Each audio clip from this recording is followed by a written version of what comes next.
Di sini saya akan menjelaskan terkait proses bisnis to be dari rekapitulasi honorarium mahasiswa magang UKP, di mana proses dimulainya sendiri itu tergantung dari event atau trigger tertentu, di mana ketika terdapat event baru yang sekiranya nanti akan diikuti oleh mahasiswa magang UKP, maka admin UKP ini harus mengisi form data event yang kemudian formnya disubmit dan nanti datanya ini sendiri akan masuk ke dalam SharePoint ITS Media Center sebagai list data event.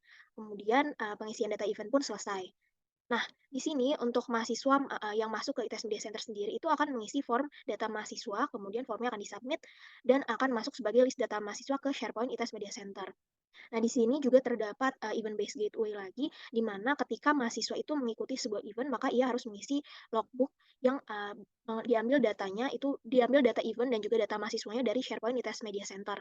Kemudian setelah disubmit maka, datanya juga akan masuk ke SharePoint ITS Media Center yang kemudian datanya juga akan digunakan oleh admin ketika nantinya admin melakukan validasi logbook. Nah, di sini, admin sendiri itu, bisa menentukan status validasinya apakah sudah sesuai atau belum. Nah, jika tidak sesuai, maka admin itu akan mengedit logbook-nya dengan mengisikan status validasi, deskripsi validasi, dan juga waktu validasi.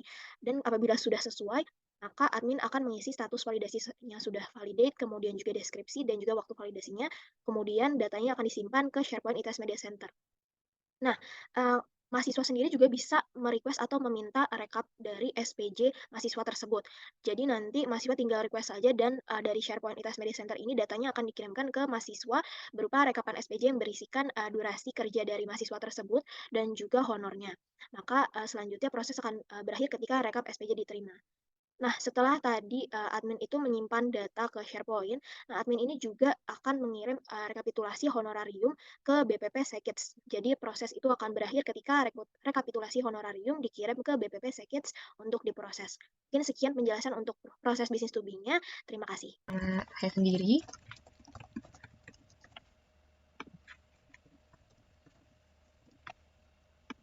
Nah, ini saya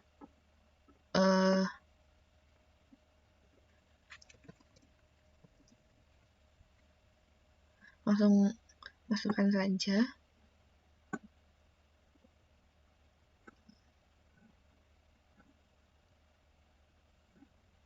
Nah, ini untuk informasi selanjutnya itu ada nama bank dan nomor rekeningnya untuk kalau pembayaran honorariumnya. Oke. Ini bisa langsung di submit. Nah, nanti dari hasil pengisian data ini akan masuk ke demo pada rekam data event. Yang pertama di sini dengan mengisikan formulir data event, nama kegiatannya boleh diisikan terlebih dahulu. Di sini saya mengambil kegiatan orasi ilmiah dengan tanggal kegiatan 4 Oktober 2022, tempat kegiatannya berlangsung di Geraha ITS, kemudian deskripsi kegiatannya orasi ilmiah transformasi ekonomi melalui hilirisasi dengan kearifan lokal. Kemudian bisa di next. Di sini boleh diisikan penanggung jawabnya. Untuk unit pertama misalnya adalah website dengan penanggung jawab Jesselyn. Kemudian untuk unit penanggung jawab kedua, untuk unit desain penanggung jawabnya adalah Nabila. Melalui aplikasi Power Apps, mahasiswa dapat secara langsung untuk menambahkan logbook sesuai dengan agenda yang dikerjakannya. Contoh di sini Idis Natalis dari ITS Sosmed dengan divisi dari desain. Kemudian untuk editing, upload dan caption untuk IG dengan deskripsi kegiatan bisa diisi. Kemudian di bukti kegiatan bisa dengan link web ataupun link bukti dan sebagainya. Dan akan langsung masuk ke dalam Power Apps-nya dan terintegrasi untuk ke dalam dashboard-nya admin juga nantinya.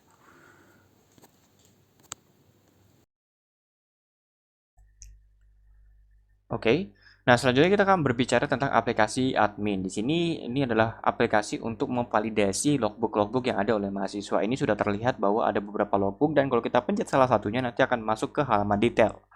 Di dalam halaman detail kita bisa melihat beberapa isian kolom dari logbooknya dan di validasi admin ini ada beberapa kolom khusus, yaitu kalau kita lihat di sini nanti ketika kita isi adalah ada untuk status validasinya, ini membuktikan bahwa dia sudah divalidasi atau belum. Dan juga deskripsi validasi mengatakan bahwa dia itu sudah selesai divalidasi atau juga tidak. Kemudian baru nanti kita isi waktu validasinya itu kapan.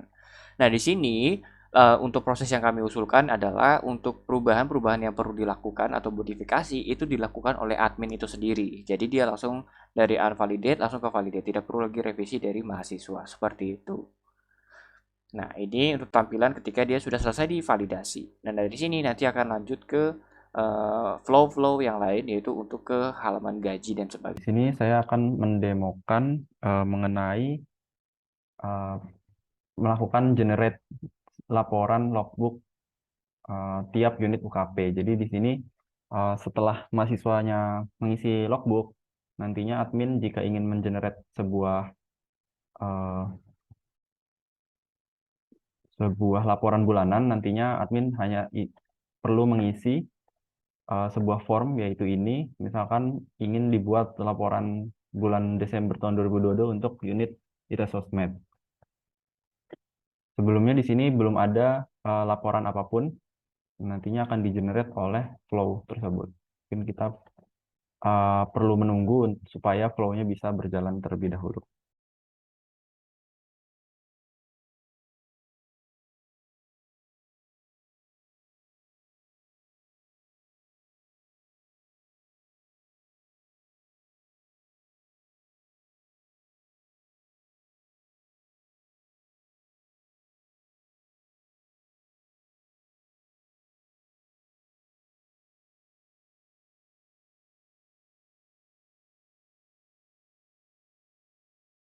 Setelah menunggu beberapa menit, nanti laporan bulan sekian tahun sekiannya nanti akan muncul di folder unit masing-masing, seperti contohnya di sini.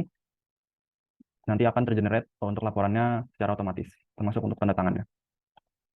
Dan juga untuk rekap SPJ-nya seperti ini. Oke, mungkin sekian dari penjelasan demo laporan. Terima kasih.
Lesson learned yang kami dapat untuk kasus ini adalah pertama, bahwa untuk penyelesaian masalah itu seharusnya atau tidak selalu harus menciptakan sebuah aplikasi. Sebaiknya kita juga sudah bisa untuk memakai atau menggunakan saja nih aplikasi yang sudah ada, lalu kita sesuaikan atau kita adjust sesuai dengan kebutuhan atau requirement dari yang kita butuhkan. Kemudian yang kedua adalah adanya otomatisasi untuk proses-proses yang ada itu dapat meningkatkan efisiensi dari kerja yang ada. Contohnya pada saat kita melakukan yang untuk otomatisasi untuk proses ini, yang UKP ini adalah beberapa hal yang seharusnya bisa dikerjakan dalam berhari-hari itu bisa kita kerjakan hanya dalam waktu beberapa menit gitu. Kemudian yang terakhir adalah untuk keberhasilan implementasi itu juga harus didukung oleh pihak-pihak pengguna. Jadi bukan hanya sekedar untuk menciptakan sebuah aplikasi, tapi semua pengguna itu juga harus tahu cara memakainya gimana, kemudian cara mendukungnya itu seperti apa. Contohnya dalam aplikasi yang kita gunakan harus didukung oleh admin dari UKP dan juga tentu dari mahasiswa-mahasiswa yang ada. Seperti itu. Itu aja mungkin yang bisa kami pelajari dalam studi kasus UKP ini. Kurang lebihnya mohon dimaafkan. Akhir kata dari kami, terima kasih.